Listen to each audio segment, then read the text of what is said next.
सभी को नमस्कार। मैं राजकुमार विश्वकर्मा। हमेशा की तरह हमारी कुछ खास चर्चाओं में आप देख रहे होंगे कि विधानसभा चुनाव सत्र चल रहा है और इस चुनावी सत्र में जो है तो तमाम कई सारे मुद्दे भी हमारे सामने आते हैं और ख़ास तौर पर पक्ष और विपक्ष की जो राजनीति की पहल है वो भी यहाँ पर देखने को मिल रही है। आज वर्तमान में ये देखा जा रहा है कि अनूपपुर ज़िले के 3 विधानसभा और 3 विधानसभा में कोतमा विधानसभा जहाँ पर 2 बार अभी 2 पंचवर्षीय जो है तो कांग्रेस और उससे पहले 1 बार भाजपा। हालांकि यहाँ पर मुद्दा ये नहीं है कि कौन था और कैसे था, लेकिन अब यहाँ पर सवाल ये उठता है कि फिर चुनावी सत्र और इस चुनावी सत्र में लोग क्या चाहते हैं, यहाँ पर प्रत्याशियों की विचारधाराएं क्या है, क्षेत्र के लिए क्या करना चाहते हैं। तो आज ऐसी कुछ खास चर्चा में हमारे साथ है अरुणेंद्र प्रताप सिंह जी हैं, बिजरीज में निवास करते हैं। अरुणेंद्र जी, मैं सबसे पहले आपसे ये जानना चाहूँगा कि आप क्षेत्र के लिए क्या सोचते हैं और इतने वर्षों की जो आपकी यहाँ की राजनीति थी और यहाँ पर जो एक चलन आपने देखा खासतौर पर कोतमा विधानसभा क्षेत्र को और आपके इस पास का जो क्षेत्र है ये भी कोयलांचल से जुड़ा हुआ है। देखिए, आपका तो पहली बात स्वागत है हमारे क्षेत्र में। और हमारा क्षेत्र जो है वो बहुत पीछे है अभी, चाहे आप वो विकास की बात करें, चाहे वो शिक्षा की बात करें, चाहे स्वास्थ्य की बात करें, चाहे रोज़गार, तो कोसों बहुत दूर है। और यहाँ पर मुख्य स्रोत कोयला उत्पादन है, उसमें भी हमारे क्षेत्र के स्थानीय लोग बहुत पीछे हैं। और खदानों में आज की डेट में खदान बंद होने के कगार में, तो खदानों में रोज़गार प्रायः ख़त्म होते जा रहे हैं। और चिंता का विषय है कि आने वाले समय में ये क्षेत्र आर्थिक स्थिति से कहीं ऐसी स्थिति न बन जाए कि आर्थिक स्थिति इतनी लोगों की कमज़ोर हो जाए कि यहाँ से भी पलायन शुरू हो जाए। पलायन तो देखिए धीरे धीरे शुरुआत हो ही चुकी है, क्योंकि आज जमुना कोतमा क्षेत्र का चाहे आप वो हिस्सा ले लीजिए या फिर आपका राजनगर ले लीजिए, क्योंकि धीरे धीरे देखिए जिस तरह की जो आज स्थितियाँ बनी हुई, तो मुझे लगता है रोज़गार पर थोड़ा सा फोकस करने की आवश्यकता थी। यहाँ पर जो लोग आज सत्ता में बैठे हों या फिर विपक्ष की भूमिका में हों और जो लोग खास तौर पर आज जनप्रतिनिधि के रूप में हैं। निश्चित रूप से आपने बहुत सही बात कहा कि इस विषय में बहुत निचले स्तर से प्रयास होना चाहिए था, ज़मीनी स्तर से प्रयास होना चाहिए था, लेकिन ये प्रयास कहीं नहीं दिखाई दे रहा। हमारे क्षेत्र में मुख्य रोज़गार का स्रोत जो है कोयला उत्पादन है। आज देखिए यहाँ पर प्राइवेट कंपनियाँ आ गई, एक JMS करके कंपनी आ गई, उसको पूरी तरह से यहाँ पर जितने भी काम है दिए जा रहे हैं अंडरग्राउंड के, और उसमें भी स्थानीय रोज़गार पूरी तरह से ख़त्म है। सवाल ये है कि इस क्षेत्र का पढ़ा लिखा युवक कहाँ जाए, खासकर पढ़ा युवक के साथ साथ जो गांव के लोग हैं, जो कम पढ़े लिखे लोग हैं, उनका भी रोज़गार ख़त्म होता जा रहा है। बहुत ही चिंता का विषय है। और आने वाले समय में हमको ये नहीं समझ में आ रहा कि यहाँ की जो सरकारी योजनाएं थी, एक भी योजना आप अगर आज पिछले इतने दिनों से भाजपा की सरकार है मध्य प्रदेश में, इस क्षेत्र में एक भी रोज़गार के लिए कहीं कोई पहल हुई हो तो आप बता दीजिए। विपक्ष का रोल तो है कि सरकार की कमियों को सामने रखे। हम लोगों ने कई बार प्रयास किया, लोगों के बीच में गए, चर्चाएं की, लेकिन करना उन्हीं को है जो सत्ता में है, जो पावर में है। और उन्हीं के माध्यम से कोई अच्छी नीतियां बने, कोई अच्छे फैक्ट्री आए, कोई अच्छा उद्योग आए तो लोगों को रोज़गार मिले। मैं उदाहरण के तौर पर आपको बताऊंगा कि यहाँ पर बेलस्पन है, बेलस्पन की ज़मीन कोठी के पास है, जो कि हमारा छत्तीसगढ़ और मध्य प्रदेश का बॉर्डर है। बेलस्पन की ज़मीन आज से 10 साल लगभग ऊपर हो गया लिए हुई। उस समय किसानों के औने पौने दाम से मुआवजा दिया गया, 2 लाख रुपया से भी कम, कहीं ज़्यादा, इससे 19-20 करके ज़मीन ले ली गई। आज तक वहाँ पर वो कंपनी स्थापित नहीं हो पाई। अब सवाल ये है कि वो किसान कहाँ जाएं, क्या करें।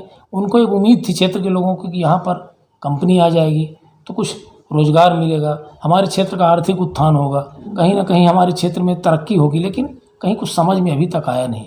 और इस तरह से परिस्थितियाँ बनी हुई हैं कि हमारा क्षेत्र दिनों दिन पिछड़ता जा रहा है।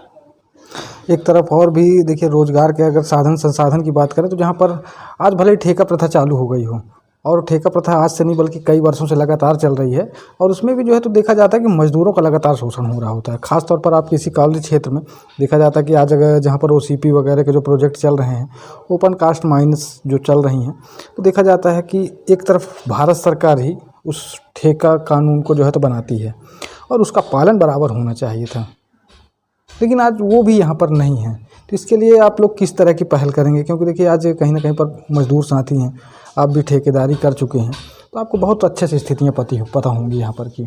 देखिए, बहुत ज़्यादा नहीं, थोड़ा बहुत अपन लोगों ने कभी रोज़गार के लिए किया होगा, लेकिन मूलतः बात यह है कि इस क्षेत्र में वास्तव में बहुत बड़ी समस्या है। आज नहीं बरसों से ठेकेदारी हो रही है और उन ठेकेदारों के लेबरों का ये हाल है कि आज आप ये नहीं कह सकते हैं कि उनको कहीं भी इस तरह की स्थितियां हैं कि उनके साथ न्याय हो रहा है। निश्चित रूप से आज इस क्षेत्र में मूल रोजगार था ठेका मजदूर का खदानों के अंदर। आज खदानों के अंदर ये स्थितियां बन गई हैं कि लोगों को यही नहीं पता चल रहा है कि हम कितना पैसा पा रहे हैं, हमारा क्या वेजेज है, हमें कैसे जो है तो महीने में पेमेंट होता है कि नहीं होता है।